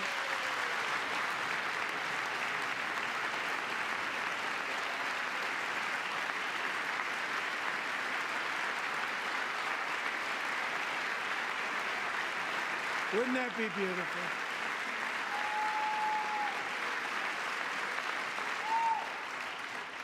It's time to stop this madness. It's time to halt the killing. It's time to end this senseless war. If you want to end wars, you have to talk to both sides. Nearly 4 years ago, amid rising tensions, a history teacher named Mark Fogel was detained in Russia and sentenced to 14 years in a penal colony. Rough stuff. The previous administration barely lifted a finger to help him. They knew he was innocent, but they had no idea where to begin. But last summer, I promised his 95-year-old mother, Malphine, that we would bring her boy safely back home. After 22 days in office, I did just that, and they are here tonight.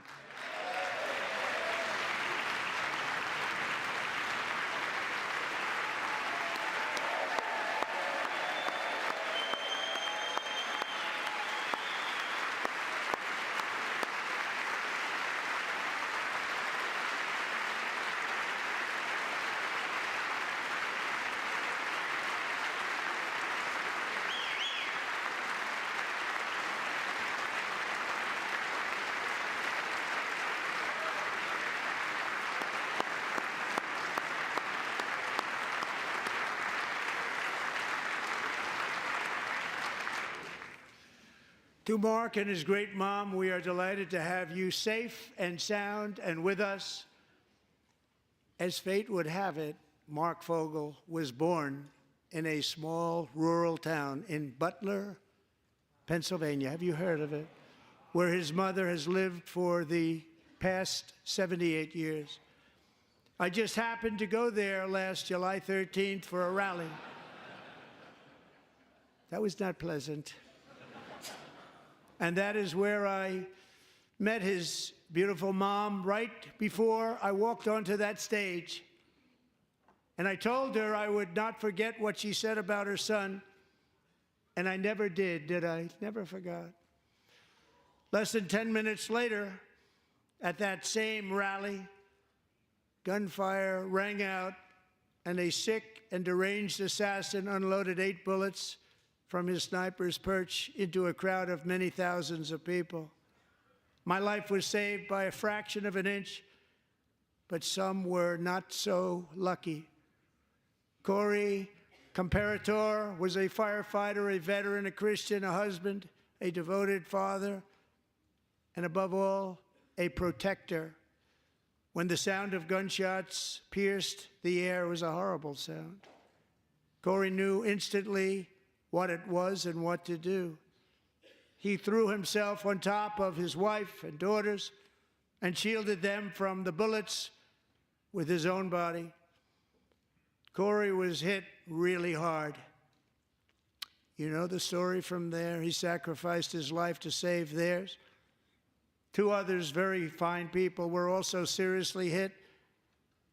But thankfully, with the help of 2 great country doctors, we thought they were gone and they were saved. So those doctors had great talent. We're joined by Corey's wife, Helen, who was his high school sweetheart, and their 2 beloved daughters, Allison and Kaylee. Thank you.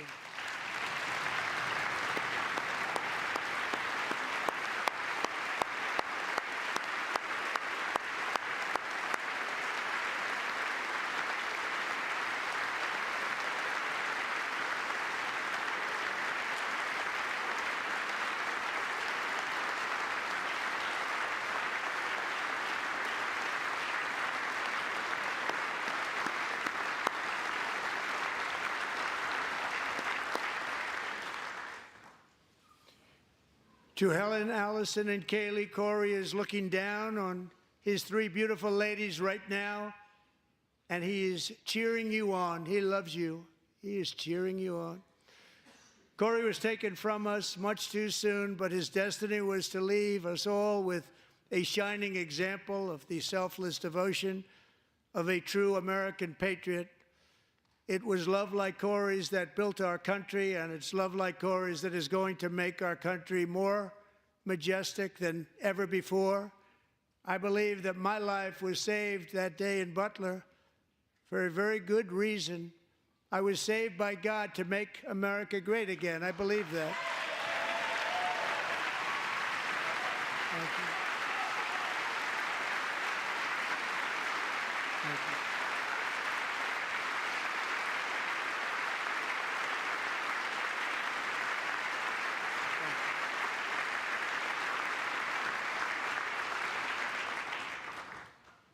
Thank you very much. From the patriots of Lexington and Concord to the heroes of Gettysburg and Normandy, from the warriors who crossed the Delaware to the trailblazers who climbed the Rockies, and from the legends who soared at Kitty Hawk to the astronauts who touched the moon, Americans have always been the people who defied all odds, transcended all dangers, made the most extraordinary sacrifices, and did whatever it took to defend our children, our country, and our freedom.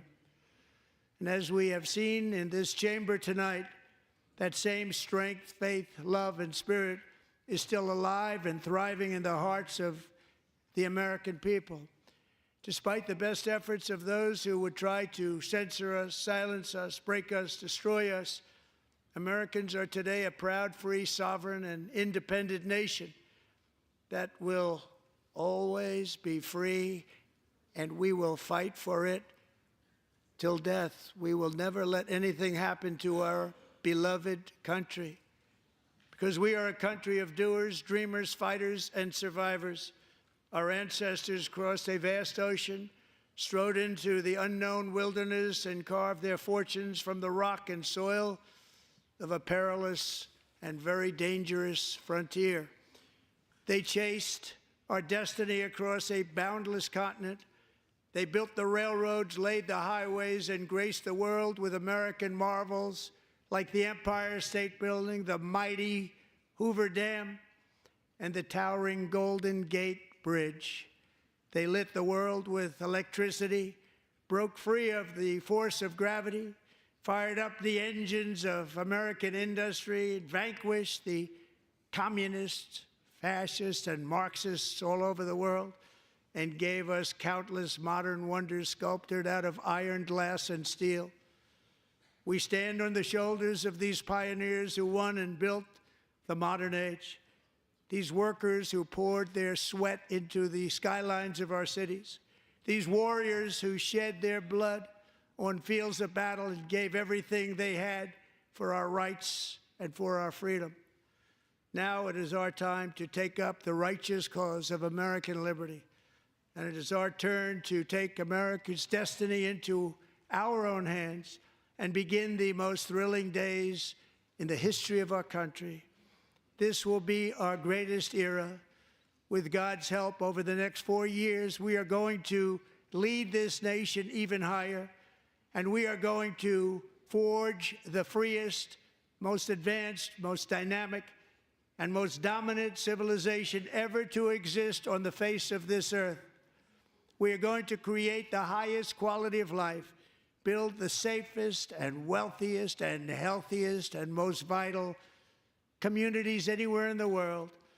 We are going to conquer the vast frontiers of science, and we're going to lead humanity into space and plant the American flag on the planet Mars and even far beyond.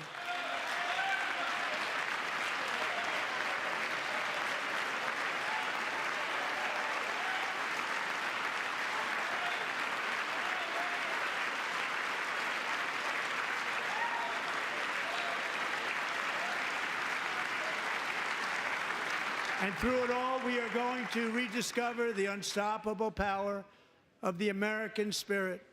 And we are going to renew unlimited promise of the American dream. Every single day, we will stand up and we will fight, fight, fight for the country our citizens believe in and for the country our people deserve.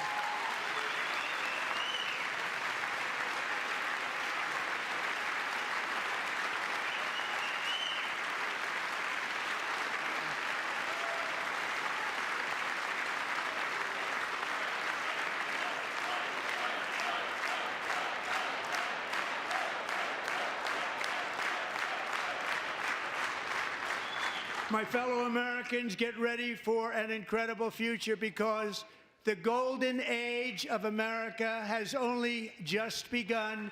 It will be like nothing that has ever been seen before. Thank you, God bless you, and God bless America.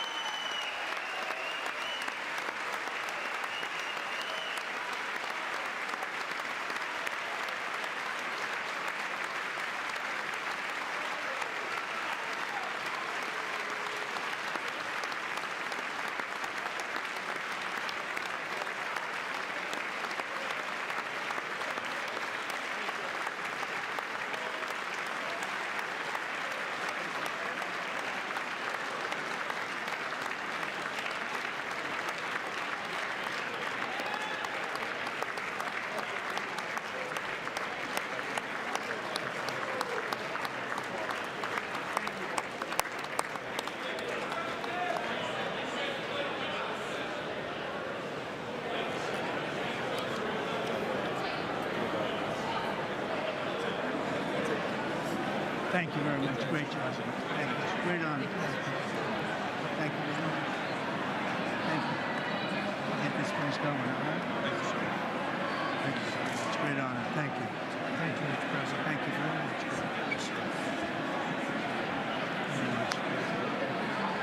Thank you very much. Appreciate it. Thank you. I see you teaching young people to love America. Well, I'm trying to. Great guy. Thank you. That's your favorite. Thank you. Thank you. Thank you very much. Appreciate it. Howard. Thank you again. Thank you again. Won't forget. So good. Yeah, it's good. So good, sir. Thank you. Terrific, Mr. Really terrific. Really outstanding. Thanks. Thank you. Yes, sir. Thank you. Good job, Mr. President. Thanks. Thank you. Got you. Great. Mr. President, one of your best speeches. Thanks again, Mr. President. Thank you, Mr. President. Thanks for the phone call last night, too. Thank you. Absolutely. You know that. Thank you very much. I'll do it. Just give me the information. I'm not going to give it to you. Sorry. Thank you, everybody. Great speech. Great speech. Thank you. Best speech ever. Yes. Good. Congratulations. Good job. Can you sign President?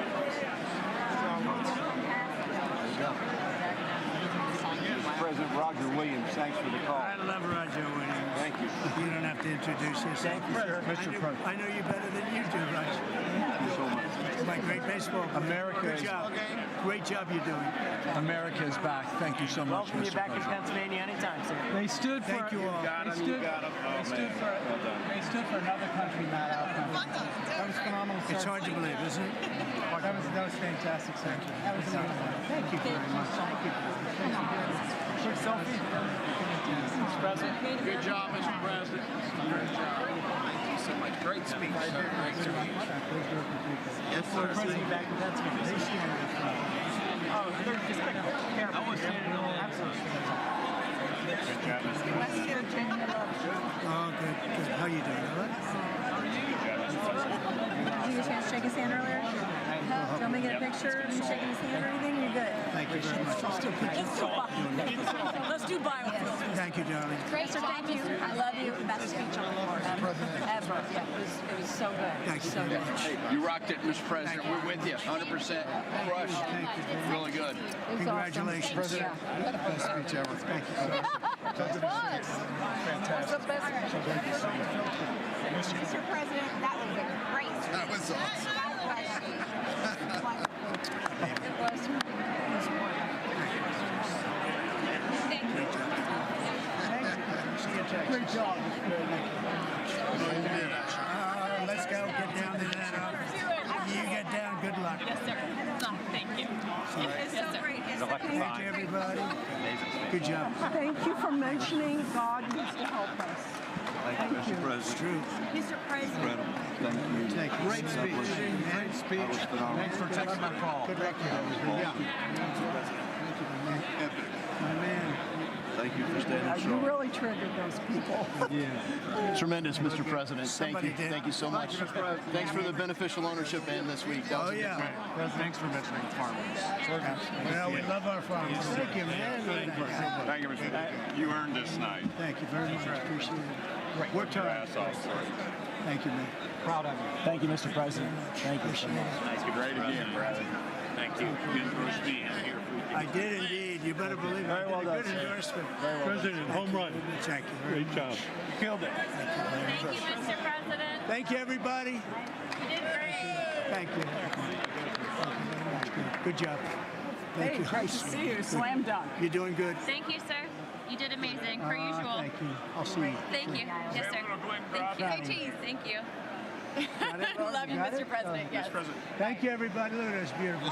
New congressman from Eastern Washington. We've never met. Oh, Michael that's Baumgartner. good. I was one of Mike Leach's best friends. Oh, that's He thinks good. very Oh, highly Mike of you. was- oh, he was tremendous.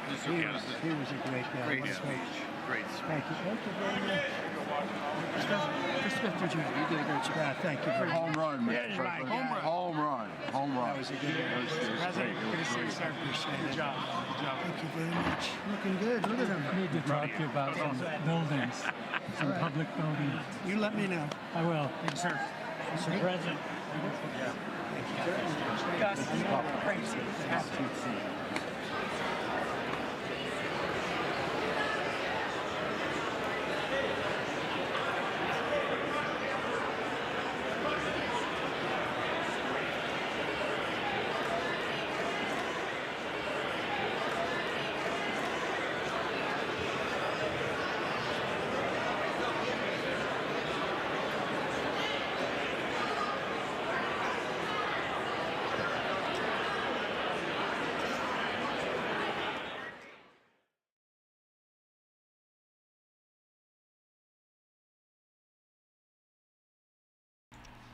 Thank you guys for tuning in. That will be the end of the stream now that Trump's done talking. Please like, comment, and subscribe for more.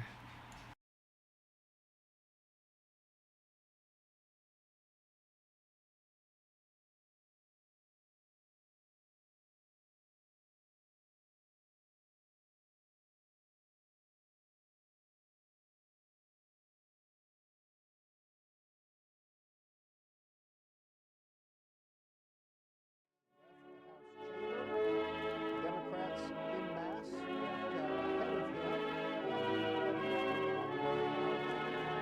Republican majority, 218 Republicans, 215 Democrats, and seats. Most Republican-held seats, because of appointments to the White House, and Kansas City is the elections in the House.